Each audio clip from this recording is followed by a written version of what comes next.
Well, good morning. Welcome to Coffee with the Pastor. It's a nice rainy morning with a tropical storm coming through our area, but uh, we're going to have a cup of coffee and look at some scripture today. Paul and Barnabas have gone on a journey, missionary journey. I think it's important to realize that it came about as a prayer meeting during worship.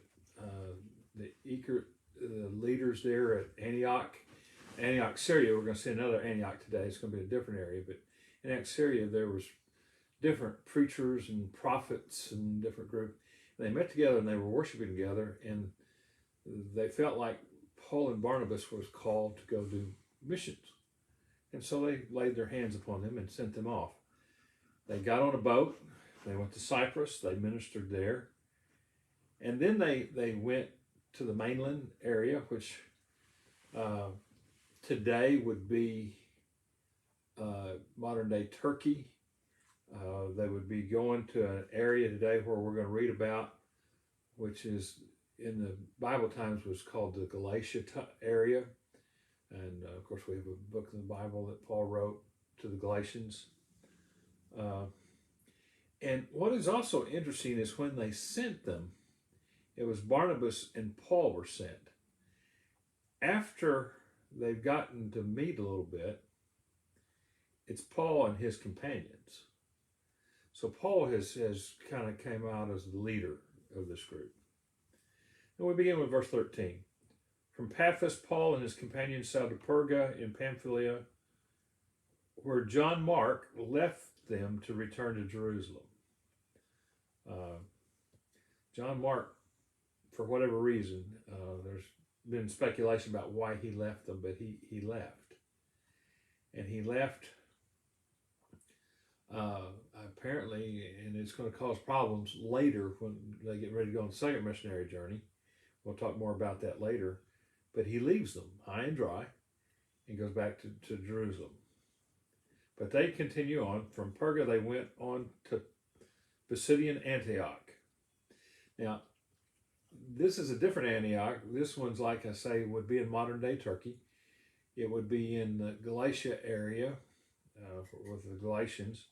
And it's high. It has a higher elevation. In the book of Galatians, if you read it, you'll find that Paul says the reason I came there is because I was sick.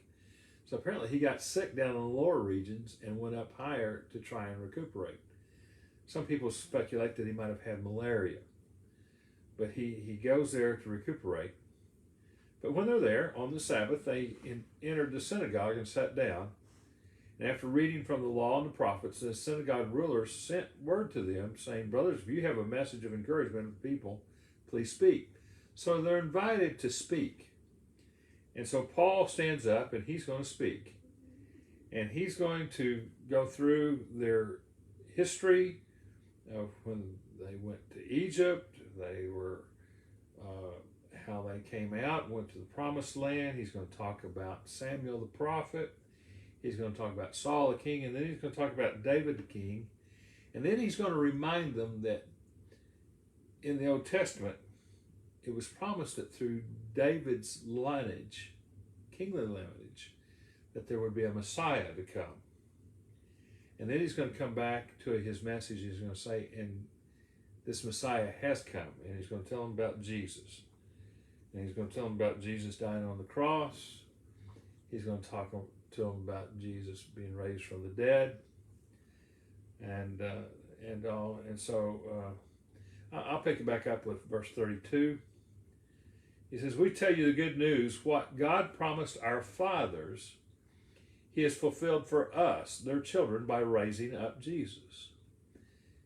He said, what's been talked about in the Old Testament has been fulfilled for us. My studies with the Jewish scholars over the past 2 or 3 years, I've been doing online studies. I'm amazed at the teachings they have talking about resurrection in the Torah. They see resurrection where I've never seen it before. So they know, and they know that this is a big part of the Old Testament prophecies. And Paul is telling them this is the big part of it. And he says, as it is written in the Psalms, you are my son, today I have become your father. The fact that God raised him from the dead, never to decay, is stated in these words. I will give you the holy and sure blessings promised to David. So it is stated elsewhere, you will not let your Holy One see decay. For when David had served God's purpose in his own generation, he fell asleep. He was buried with his fathers, and his body decayed. But the one whom God raised from the dead did not see decay. Therefore, my brothers, I want you to know that through Jesus, the forgiveness of sins is proclaimed to you. So he says, we were promised a Messiah, and he's come. He was Jesus. And he says, and he's preaching Jesus, and he says, because of Jesus, you can have forgiveness of sins. Through him, everyone who believes is justified from everything you could not be justified from by the law of Moses. Take care that what the prophets have said does not happen to you.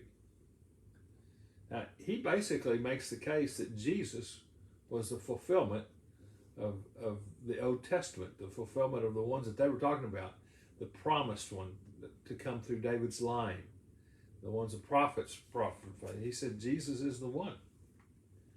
But he cautions them, he says, take care that what the prophets have said does not happen to you. Look, you scoffers, wonder and perish, for I'm going to do something in your days that you would never believe, even if someone told you. As Paul and Barnabas were leaving the synagogue, the people invited them to speak further about these things on the next Sabbath. When the congregation was dismissed, many of the Jews, devout converts to Judaism, followed Paul and Barnabas, who talked with them and urged them to continue in the grace of God. So Paul has spoken. After they speak, they're invited to come back to the next synagogue, and then the God-fearers, this probably are the Gentiles who have converted over to Judaism. They seem especially excited about the message, and they're talking with Paul and Barnabas afterwards, and they say, "Y'all, please keep telling the message and keep going with that." And that's what they do. And so the message of the missionary movement has begun, and they preach Jesus. And that's what we need to do in our mission field. Our mission field may be around here in Texas City, or maybe wherever you live and you're watching this. Teach Jesus, preach Jesus. Tell people the good news of Jesus Christ. And you can be a missionary too. Well, you have a good day, and I'll talk to you tomorrow.